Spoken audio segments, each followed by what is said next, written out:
Hi everyone, welcome back to the channel. My name is Joe. So finally got my FedEx shipment notification, and then my doorbell just rang, and here it is. Finally, the Blade Nano S3, or version 3, or whatever you might call it. So let's go ahead and get this inside and unbox it.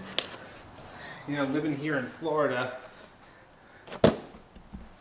I haven't really had a day with less than 10-mile-an-hour winds, so what we'll probably wind up doing is just flying it indoors, and then I'll do a little unboxing and comparison against the S2. So, alrighty, let's get to the unboxing. Hey everyone, welcome back to my kitchen table, which is where I seem to do all of my unboxings. So, nice view, I guess. But anyway, here I got from Horizon Hobby my brand new Blade Nano S3. So we're going to go ahead and unbox this, compare it to our Blade Nano S2. We've got a lot of flights on this little guy. And then go ahead and connect it to my DX6E transmitter. So let's go ahead and begin the unboxing and see what comes inside the box. So Horizon Hobby always does a great job of packaging. You know, FedEx, as rough as they can be with packages, I've never had something show up and be damaged inside from Horizon Hobby's boxes. So they usually put a good amount of packing materials. So let's see how they did with this one right here. Go ahead and cut the tape here with my handy dandy box cutter. Yeah, as you can see, nicely dampened here with this paper. Go ahead and put this to the side. And here we are. Nothing else much exciting. The rest of the box is empty. Our Blade Nano S3. So, not too much different on the box here. Other than the S3, and telemetry ready, rugged durability. So, a couple of different, things that they're highlighting on front of the package. These are the bind and fly models, obviously. So let's go ahead and take a look on the back. Anything new there? So obviously they're touting their improved safe and AS3X technology on the S3. So yeah. So let's go ahead and open up and see what we got inside. So always like buying from Horizon Hobby or A-Main, any of the online retailers, because when you get the package, it's always factory sealed. A lot of times, I love buying from my local hobby shop too, but sometimes the packages are open, people want to see what's inside of them, so it's always nice to know that you're getting a brand new product. So go ahead and break that factory seal, which is also a satisfying feeling to break that factory seal. So go ahead and open this guy up, and here we have it. And the contents and packaging looks very, very similar to the Blade Nano S2. So you're going to go ahead and pop this off, and I keep the box obviously as a protective case and something to carry it around in. So very, very nice here. Go ahead and pull this up here so you can take a nice close-up look of it. But yeah, nothing much different from the S2 as far as looks. Again, it's all going to be in the ESC and with that additional improvement in technology. So yeah, and you can see it compared to the size of my hand. It is a fairly small heli here. So, and you got the S3 badging on it. So that's nice. So let's see what else we get in the packaging. Oh, that's different. It actually has the space for the charger and battery, but the S3 doesn't come with the charger or battery. Huh, that's kind of disappointing that it doesn't include at least one battery and one charger, especially since these are cheapies, so they're not too expensive. I mean, I think a replacement battery from Horizon Hobby is like $4.99. I have like 10 of them. So thankfully I have the battery, but just know if you buy a bind and fly Nano S3, you're going to need the battery and charger separate if you don't already have the S2. So definitely interesting. So let's see what else you get in the box. Okay, just like the S2, they do include an extra set of blades. So that is nice. You got your user's manual here. So I'm going to go ahead and get the settings for the DX6E in there. smart bind information. And there you go. You're going to have some extra linkages and extra blades. So that's nice. That's a nice feature because these will break eventually. You crash into things. These linkages seem to break a little bit more often, I think, than the blades because they are decently tough, but you'll break them. So good to know. And then it also has some tools that you're going to need. So if you're going to be replacing blades or linkages or anything like that, you got some extra tools. So nice touch there. Again, a little disappointing that they didn't include the battery and charger, at least the cheapy ones. So, but yeah, and then that's it for inside the box. So pretty basic standard fare. You know, nothing too exciting inside the box. So go ahead and put this to the side. I'm going to keep the manual out. And then I'll go over what you got inside the S2 box, just so you can see any differences as far as what you got. And I can go over, you know, that charger. So actually it opened up a little differently too, the box, but very similar look. So this is the S2. Nano S2. So let's see size-wise. I mean, yeah, they're identical. So, and you can see these blades actually need to be replaced, so they do get damaged. So, but yeah, and you see inside of this one, it had that spot for the cheapy charger, and then it also came with a battery. My battery's in my battery bag, but yeah. So, and then everything else was the same. So very similar looking, very similar looking, and almost the same size. So, I mean, this was actually, yeah, the body looks like it might be maybe a little longer. It's indistinguishable. They look the same to me. So, yeah, so we'll go ahead and put the S2 to the side. Again, I've flown a ton of that. I'm not a 3D pilot. You know, I know there's a lot of other guys online who are flying these things 3D and going crazy. I mean, I've tried and crashed a whole bunch of times. So I can tell you that the S2 is tough. So, and I'm guessing that the S3 is going to be just as tough. And, you know, recently the ESC has been a little funky on my S2 where it'll just disconnect mid-flight and fall out of the sky. So it was on its way to needing replacing. So I was kind of excited that the S3 was coming out anyway, because I was going to wind up just buying another S2. I like it so much. So yeah, so here you got it, folks. Here's your copter here. And I'll go ahead and get one of my old batteries charged up, and we'll go ahead and give it a test run and set up the transmitter. Before I get to setting up the transmitter, I just wanted to highlight what kind of battery you're going to need. So you're going to need a 3.7 volt, 150 milliamp hour 1S 45C E-Flight battery. So this is the battery you're going to need to go ahead and pick up. I would get several of this battery. I have about 12 of them. And I picked this up from my local hobby shop for $4.99. You can get them for $4.99 through Horizon Hobby too, I think. So, and just so we know, it's EL, or what is the number here? EFLB1501S45. So that's the part number. And you're going to need to pick up a charger too. So, oh hey Leo, my cat popped up in the background there. I just used this little guy. I think it's like 15 or 20 bucks. So, not sure if it's showing up on the screen there. But it's a Spectrum micro LiPo charger. You can charge 6 of these at one time. And let me see if I can find the part number here.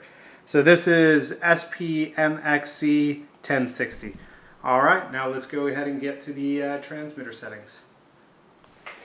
Alright guys, now we're going to go ahead and set up our transmitter. So you're going to go ahead and turn on your transmitter. I have a DX6E. Should be similar, it says, for all DX series, NX series, and IX series remotes or transmitters. So what we're going to do is you're going to hit on clear and back at the same time. You're going to go down and go add new model, create. So then we're going to make sure that the model type is a heli. It was a heli, and there we go. So no, we don't want to reset any of it. So we'll just keep it like that. We'll change the model name. Well, we won't do this right now, but that's where you would name it Nano S3 or whatever you want. Swash type, we're going to want to keep it on normal, so it's on normal already. Next, mode normal, we're good to go. Oh, we could change the image. I kind of like that guy, so we'll make it that. So then we'll go back to the list. Alrighty, we're going to go to F mode setup, switch B. So this all looks good here. Yep, so far it's been pretty easy, huh? So we'll go back to the list. Alright, then we're going to go to channel assign. So right here everything looks normal there. Throttle, aileron, elevator, rudder, gear, pitch. So that's all good. Go to next. Nope, list. So then we're going to go ahead and go to the main screen. Then we're going to click here. Then we're going to go to servo setup. And we're going to make sure that everything is 100 here. So throttle, aileron, elevator, rudder, gear, pitch, all 100. So we're going to keep those just the way they are. Simple so far. So DR and Expo. So I like to have these set up onto my F switch here. So what you're going to go ahead and do is go to switch, and you're going to set it up to whichever switch you want. So I'm going to go ahead and switch it there, but it's on 100 on both, so it doesn't really matter unless you're going to go ahead and switch your DR or Expo. So aileron, so I'll go ahead and set it up on there again. Go over to rudder. Switch F. There we go. So then throttle cut. You're going to inhibit. I like to make my throttle cut H. So there you go. Throttle cut is H. We're all set up there. So I like it to make my throttle cut right there. Boom, I can hit it off in case I need to stop real quick. So there we go. Alright, so then we're going to go to throttle curve. And this is what's going to be controlled by your B switch up here. So on switch on N, you want it to be 0, 25, 50, 75, and 100. So it's already taken care of for you. In position 1, you want it to be 0, 25, 50, 75, and 100. Again, already taken care of for you. And then in position 2, you actually want everything to be 100. So you're going to want to go ahead and click all this over to 100.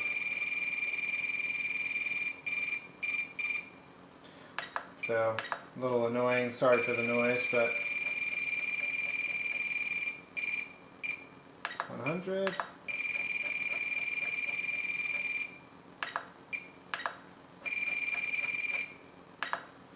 There we go. Boom. So now let's check it all. So 1, we got that. 2, 3, 100. There we go. So we're all good. So you're going to click back there.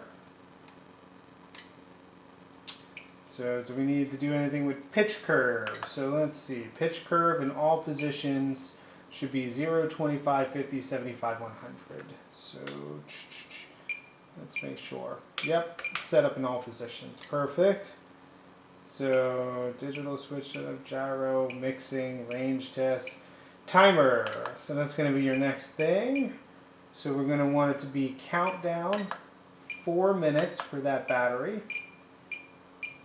Start, we can throttle out over 25% throttle in order to start the timer. 1 time inhibit. Alrighty. So then it looks like we are all done. Let me make sure. Perfect. Hopefully I didn't do anything wrong. Yep. Alright. Let's go ahead and get the bind going. Alrighty. I did mess up here because you are going to need to do something with mixing. So I haven't even bound my Nano S3 yet, but I was just making sure that I had all my settings right from here.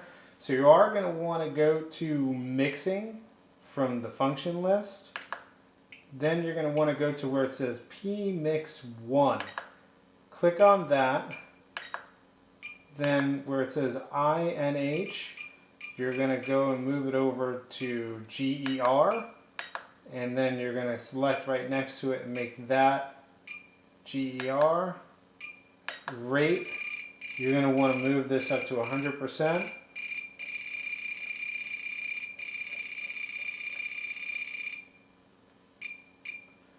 And then right next to it, you're going to click and you're going to move that up to 100%.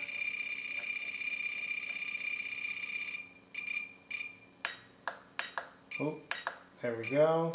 Offset is going to be 20%. And switch, you're going to want to put it to switch I. There we go. Now we're ready to go. We're ready to bind. Alrighty, so I have my manual open here. I'm going to get ready to bind my Blade Nano S3 to my DX6E transmitter. So I'm going to go ahead and take a fully charged battery, flip over the Blade Nano S3, slide the battery in with the label facing down. Go ahead and give it a plug in. Let it do its little song and dance here. There you go, it should start blinking. Everything needs to be in the 0 position on your transmitter. So we're good to go there. So you're going to want to hit the bind button and the start button at the same time. And it didn't work. Alright, so let's go ahead and give this a try again. So we're going to go ahead and hit bind, turn on the transmitter. 1, 2, 3, it's binding, rudder full right.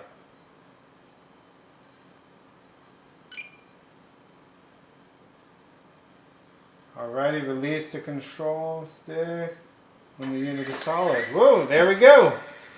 And there you go. Now we're set up. So we give ourselves some throttle.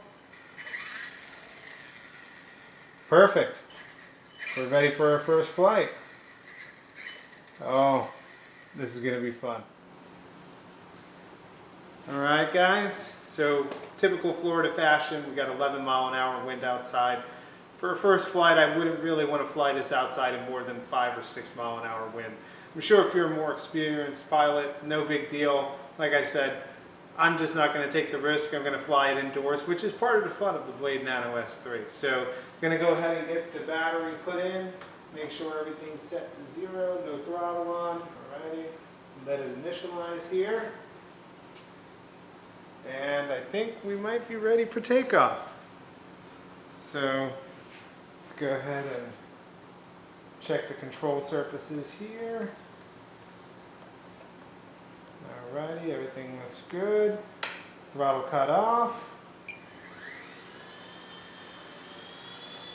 And there we go. We have flight.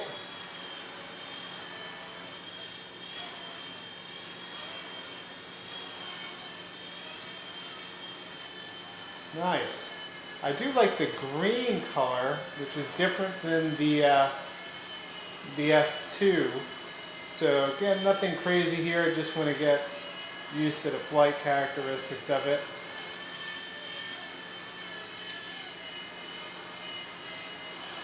Definitely has a little bit more pep in it. That's probably just because it's a newer motor. I've replaced 2 or 3 motors in my S2, so they are still brushed. So that might be something that will occasionally happen, but it'll take a bunch of flights to get there. Oh yeah, a ton of fun here. Just trying to keep it in the camera for you guys, so hopefully it's in view here.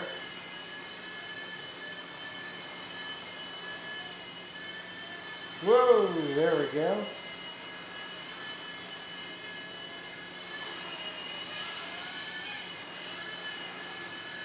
A little fun. To me, it's just fun flying like that. So,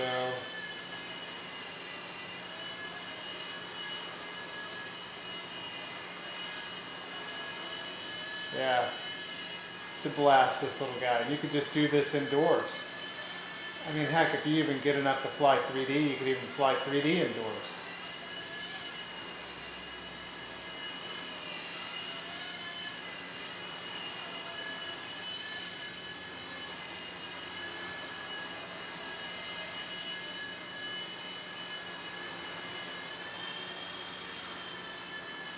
There we go. Oh yeah, ton of fun here.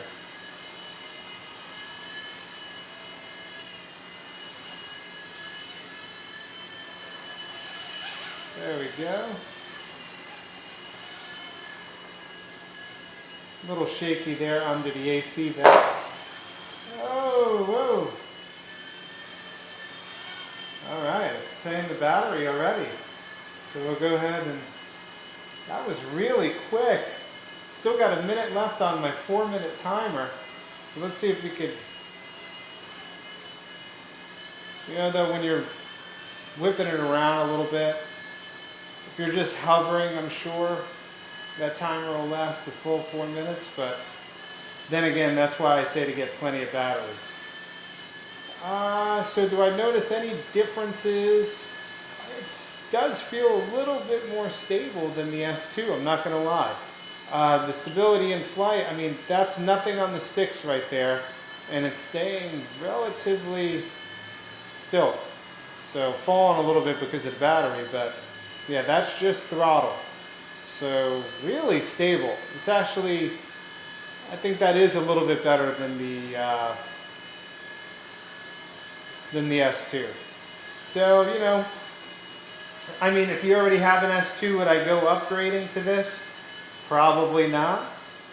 But let me hit the throttle cut and get on in the frame here. But if your S2 is defunct now, or maybe you don't have a helicopter yet and you're looking to get into it, I would definitely buy the ready-to-fly version of this. So, you know, get plenty of those batteries though.